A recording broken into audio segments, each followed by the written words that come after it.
bidadari cantik ini Om. Ya. Saya kenalin dulu kalau di sini Sinta siapa namanya? Sinta Maheswari. Maheswari. Kalau yang ini? Meli Chandra Kanti. Kan narasumber kita adalah Reza Radian. Reza Radian. Oh iya iya. Ya di sini kok satu sendiri, Pak. Ini pelaku usaha anak muda ini. Mas Fuadi Krisna. Mas Fuadi Krisna. Panggilannya siapa ini? Fuadi. Oh Fuadi. Bukan Krisna ya? Ya deh Fuadi. Tawar-menawar dong. Ini suka nawar ini. Okay. Mas Krisna, selamat datang di podcast Cedik Geni. Terima kasih. Ya, kita ini mau bahas usaha-usaha Anda ini. Usaha Anda ini kan salah satu usaha modern di Kabupaten Tuban ini. Ya. Bagi kita, bagi para pendengar pun seperti itu. Bisa jadi. Jawabannya bisa jadi terus. Bisa jadi terus. Om Fuad, ini ada tagline kita, itu namanya Pantai Api. Ini akan dibawakan oleh Mbak Sinta. Bukan Lur Sinta, Mbak Sinta. Oke, jadi Pantik Api ini ada dua pilihan yang harus dijawab oleh narasumber dengan cepat. Jadi harus dijawab ya Mas ya, harus dipilih. Oke, langsung aja. Outdoor atau indoor? Outdoor. Jualan atau bisnis? Bisnis. Langsung atau tempo? Langsung. Es atau kopi? Es. Grosir atau ecer? Grosir. Mobil atau toko? Toko. Rame atau sepi? Rame. Jajan atau makanan? Makanan. Ringan atau berat? Ringan. Dan yang terakhir, hasil atau proses? Proses. Awas, jadi gini butuh sponsor nih.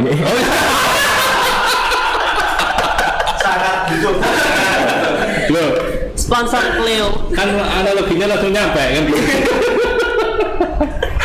Om, Anda ini kan pemilik kafe berdua.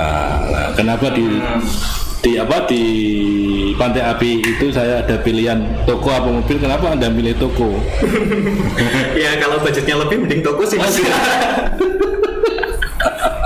Berarti pertama memang kita harus membahas tentang meminimalisir budgeting dulu gitu ya. Ya, pemodal sih. Nah, Om, Anda membuat bisnis itu memang konsepnya awalnya gimana sih?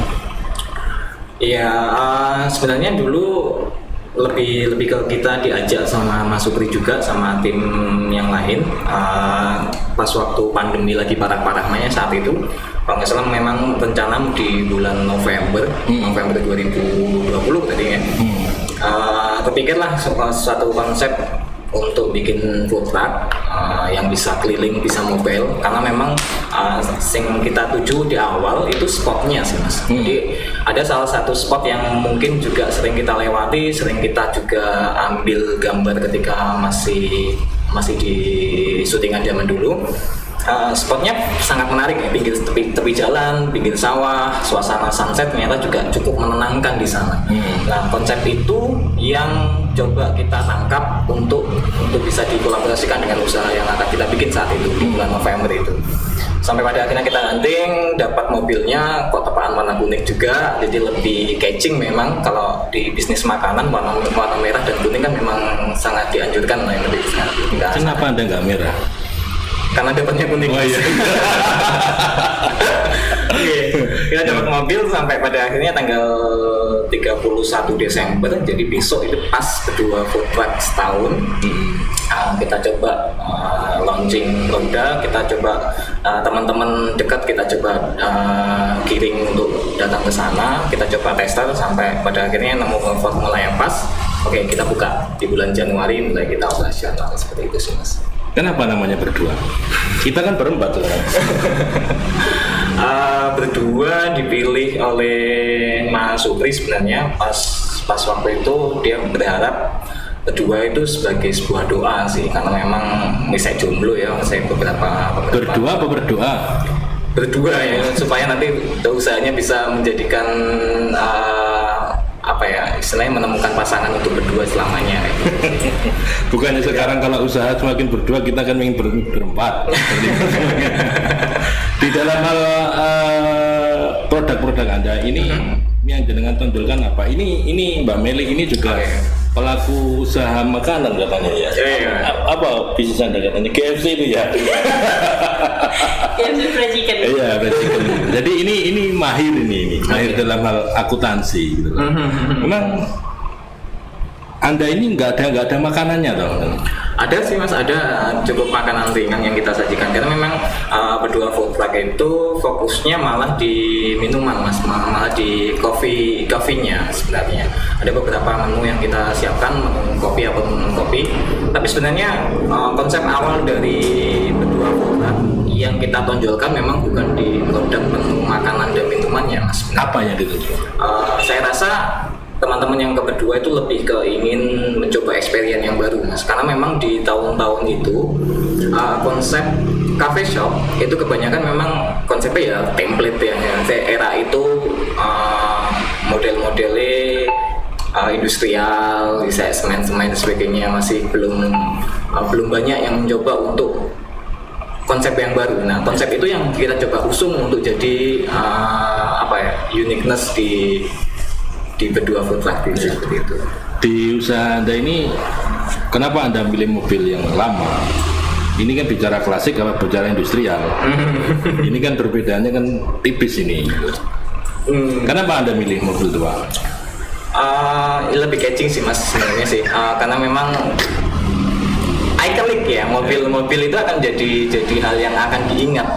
Kesan pertama yang muncul kalau misalkan kita pegang vintage, retro dan sebagainya akan effortless. Kesannya akan relevan di sepanjang zaman. Oh ini klasik selalu diangkat. Semacam itu sih Mas. Ini kalau bicara konsep seperti itu ya. Nah sekarang saya berbicara margin ini. Berbicara margin. Pembukaan pertama investasi Anda berapa itu? Waduh, ini kita berbicara sekitar aja.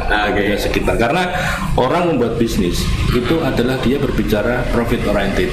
Dia berbicara keuntungan. Ini berapa tahun, ini berapa, ini kan ada pertanyaan. Besar enggak investasinya? Ya, lumayan. 3 digit lah Mas. 3 digit ya? Luar biasa. Nah, ini samping saya ini juga mau buat usaha. Ya minuman sih, ya makan. Apa namanya? Rahasia ya. Enggak, ini ingin tanya. Apa memang kalau susahnya di usaha jualan ST apa ya? Silakan tanya di Mbak Meli. Susahnya di mana tanya? Ini katanya mau tanya. Ya sebenarnya kalau usaha berdua itu kalau startup kan kopi ya Mas ya, di kopi ya. Nah biasanya kan kalau di kopi itu kan racikannya yang terlalu banyak nggak sih Mas, kayak campuran-campuran apa atau berbeda-beda gitu? Ya untuk ada variasinya mungkin Mbak ya. Memang untuk menyusun menu juga dia lebih variatif, jadi lebih banyak pilihan untuk customer bisa datang dan mencoba satu dengan yang lain. Ada berapa produk sih? Kurang lebih ada 25 lebih sih Mas kalau menunya ya ada 25 lebih. Memang makanannya makanan berat apa ringan sih ya dengan jualan? Sementara memang makanan ringan Mas, karena konsep berdua food truck sebenarnya lebih ke ngejar momen ya. Jadi kita buka start itu mulai jam 3:30 sampai 6:30. Ada tantangan waktu kurang lebih 3,5 jam untuk customer datang cari tempat duduk dan mulai nyusun semua halnya. Jadi ada tantangan waktu yang cukup cepat. Kalau misalkan kita paksakan untuk makanan berat, ya agak keteteran, takutnya nanti malah kurang maksimal untuk pelayanan di customer seperti itu. Waktunya yang kurang. Karena kita memang ngejar sunset ya, mulai siap apa ngejar sunset? Iya, nggak ngejar cintanya. Iya, terus akhirnya Anda kan bicara sunset. Mbak Sinta tadi ini bertanya-tanya, kenapa kalau malam kok pindah tempat? Iya kan tadi. Kenapa kan kok nggak dari sore sampai malam di tempat yang sama aja gitu? Apa ada konsep yang berbeda dari tempat yang satunya? Ini normatif ya, sebenarnya karena kita konsepnya memang food truck yang pada hakikatnya memang kedai jalan sebenarnya kan. ya biar hakikat food trucknya masih ada. Jadi kita moving dari jam sore sampai ke rute ke tempat selanjutnya. Kita sebutnya rute, ada 2 rute, kita sebut rute senja dan rute malam kayak gitu.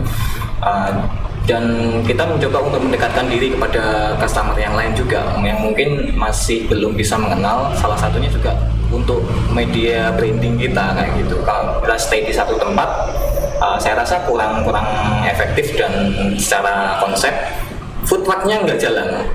Ya kayak gitu. Kode-kode kontainer. Gitu. Jadi kalau kita berjalan mungkin secara konsep lebih masuk sih. Nah, itu kalau secara normatif ya. Pinggir jalan, serangga sebenarnya agak nggak cukup nyaman untuk kalau untuk apa segmen pasarnya itu memang anak muda aja bapaknya bapak-bapak nih. Oke, segmen yang kita tuju memang rentang usia mesti kita 20-an sampai belasan tahun ya Mas, sebenarnya yang penikmat kopi model seperti itu ya. Tapi ini ngomong belasan tahun yang kena saya ini. Saya sudah 30 ke atas. Tapi saya juga pencinta kopi gitu. Saya juga banget. Tapi juga banyak juga segmen keluarga juga senang datang ke sana Mas. Karena memang cukup ramah juga bagi anak-anak, karena walaupun pinggir jalan tapi pemandangan untuk di tepi sawah mungkin juga bisa mengedukasi teman-teman yang masih adik-adik yang masih kecil kayak gitu sih Mas. Ini lebih suasananya sih yang memang cukup menyenangkan untuk dinikmati di sana sih Mas. Anda ini kan sudah 1 tahun membuat usaha berdua ini. Ya, alhamdulillah. Ini luar biasa Om. Karena usaha itu kan ada seni-seninya. Dalam beberapa bulan itu kadang pembeli turun, naik turun. Kedepannya mau buat usaha seperti itu lagi atau perbedaan bisnis lainnya? Anda ini bocor dengan enggak, ini saya bukan berbicara strategi ya, ini berbicara lebih ke harapan. Harapan jenengan mungkin kan pastinya makin membuat usaha-usaha sama nggak kayak ini nggak, atau gimana? Secara konsep mungkin nggak jauh beda ya Mas. Kita yang saya inginkan juga kedepannya mungkin ada bisnis street food kayak gitu sih, dengan beberapa konsep yang kita adopsi secara dari referensi yang kita dapat. Ya doakan saja mungkin tahun depan atau di masa depan yang juga bisa berjalan lancar selancar ini ya Mas, kayak gitu sih Mas. Cuman untuk 1 tahun ini sangat bersyukur banget sih, karena memang nggak cuman di bisnisnya saja, tapi juga saya merasa di berdua food truck itu membuka juga ruang-ruang pertemanan, ruang-ruang relasi dan sebagainya, karena network ya. Iya, networking juga sangat penting bagi saya pribadi ya Mas. Dan mengantisipasi itu sih Mas, karena memang sampean bilang tadi di dunia bisnis memang ada seninya di beberapa bulan ini kayak gimana, beberapa bulan ke depannya kayak gimana, karena menyiasati hal itu ya Mas, memang karena menyadari hal itu ya. Kita coba branding di berdua juga nggak melulu tentang suasana dan kopinya atau suasana dan minumannya saja, tapi juga seringkali kita bikin ngajak teman-teman, ayo sing pengen ke event deh, apa kecil-kecilan dan sebagainya ya, itu mungkin bisa jadi wadah yang bisa mewadahi teman-teman juga. Berarti kan Anda ini kan memberikan sarana bagi sebuah event untuk membuat di usaha Anda, artinya itu kan networking yang dengan networking. Oh gitu ya. Iya. Di situ memang sudah berjalan event Anda itu? Beberapa kali memang berjalan sih Mas, karena apa ya, segmen teman-teman, bukan nggak bisa dibilang segmen ya, tapi teman-teman yang datang ke berdua food truck rata-rata punya hobi yang memang dia melekat banget, dan mungkin ada ruang yang belum tercipta di sana. Misalkan kayak teman-teman dulu itu sering bahas sepatu Mas, dari teman-teman sneakerhead sering juga ngadakan event di sepatu, kita beberapa kali ngedukasi, oh sneakers model ini kayak gini sebagainya secara fungsional bla bla bla kayak gitu. Dan juga kita juga sering juga bikin salah satunya pas waktu itu pembacaan puisi, karena memang saya pribadi cukup menggemari dunia sastra ya Mas, baca tulis, dan ya rasanya momennya pas aja sih, dan alhamdulillah juga berjalan bisa lancar. Ya terbuka sih sebenarnya untuk teman-teman yang lain juga, kalau misalkan ayo kita coba collab apa ya, kita diskusikan apa ya, rasanya lebih menyenangkan kalau di ruang kita yang kita ciptakan ini bisa jadi media untuk diskusi kayak gitu sih. Diskusi ya di podcast ini. Oke. Kalau kita bicara diskusi ya di podcast ini, karena memang dari pengalaman Anda yang ceritakan di dalam podcast kita itu memberikan sebuah ide-ide gagasan anak muda ini ingin membuat sebuah usaha. Ya, semoga. Cuma usahanya jangan sama lah. Nanti kita buat plagiat nanti gitu ya. Kita selalu berdoa setiap teman atau narasumber yang kita undang itu akan survive. Amin. Tapi ya kita dulu, katanya mendoakan orang dulu, kan gitu kan. Pada dasarnya kan gitu. Saya doakan Anda kaya, tapi ya kita iya, semoga saling doakan. Doa-doa baik akan kan gitu. Ya memang Om, sekarang ini kan ke depan Anda kan membuat bisnis lagi. Semoga. Berarti Anda strateginya kan sangat matang, siap dengan resikonya. Selama berjalan setahun ini, resiko Anda apa? Apa Anda mengalami ya troublemaker? Namanya bisnis itu kan ada min plusnya. Pasti. Hal tersulitnya Anda apa ini? Kalau di kedua format memang tantangannya itu di cuaca mas, sebenarnya nggak bisa ditolerir. Memang konsep yang kita bawa ada konsep outdoor ya, dan kita menikmati nuansa yang ada. Kita nggak bikin, kita lebih ke menikmati momen yang ada. Terus ya misbar, gerimis bubar ya. Jadi mas mendung titik, wah kacau nih. Bukan ini ya, bukan missing you gitu bukan ya? karena anak muda itu kan selalu membuatkan selfie ya. Momen-momen Anda emang yang jenengan tangkap ini kan momen terindah. Nah ini pertanyaan-pertanyaan ini harusnya dilontarkan oleh orang anak-anak muda. Samping saya, Mbak Sinta, Mbak ini, saya pendiam terus. Pendiam semuanya. Bukan tahu. Mungkin apakah kita cowok ya jadi pendiam ya cewek-cewek ya? Oh ya? Karena gini, biasanya kan Mbak Sinta ini kan baru pertama kali ke sini. Ya. Bos magang. Bukan magang. Bukan magang. Ini sangat profesional. Profesional. Oke. Ini yang magang. Ini nggak magang, suatu saat yang jadi profesional juga. Amin. Makanya kita mendoakan orang biar kita berdoa dulu gitu. Om, ya ini kan masa namanya berdua terus Om nanti buat usaha. Berdua cabang 2 mungkin ya. Berdua cabang 2. Ya mungkin ya, doakan saja. Kenapa nggak berempat, berlima dan sebagainya? Bersama Pak. Bersama juga. Kamu itu selalu bersama saya. Waduh kacau ini. Ini gumbalan sudah mulai keluar sudah ini Pak. Suka bersama-sama. Aduh. Nah, ini sekarang saya mau tanya Anda ke person, lebih ke pribadi. Tadi kan saya berbicara bisnis. Oke. Sebelum Anda buat usaha ini memang Anda bergerak di bidang apa sih? Nah. Mungkin lebih ke bidang yang saya gemari waktu beberapa waktu yang lalu ya Mas. Sejak SMA memang lebih dekat ke dunia seni sih Mas, lebih tepatnya ke seni peran, karena dulu di SMK waktu itu kita gabung ke teater mikro di SMK Negeri 1 Tuban. Jadi lebih dekat sama dunia seni peran sampai akhirnya ketika lulus beberapa tahun kemudian saya jadi pelatih di SMA Negeri 1 Tuban di Teater Hitam Putih. Sambil juga waktu itu kita nyoba bikin salah satu production house di Tuban, Estetika 8, yang kebetulan juga kita gabung sama tim dari Cas Kreatif. Beberapa karya kita juga di audiovisual bisa dinikmati juga di YouTube. Salah satunya mungkin video profile Kabupaten Tuban sih. Oh itu karya Anda ya? Iya, Tuban adalah kita, itu konsep yang memang kita bikin, kita eksekusi dan alhamdulillah masih dipakai sampai sekarang. Bukan kita adalah Tuban bukan? Tagline Anda itu kenapa harus Tuban adalah kita gitu. Padahal tagline kita ada banyak gitu. Kan gitu kan. Tagline kita kan ada banyak gitu.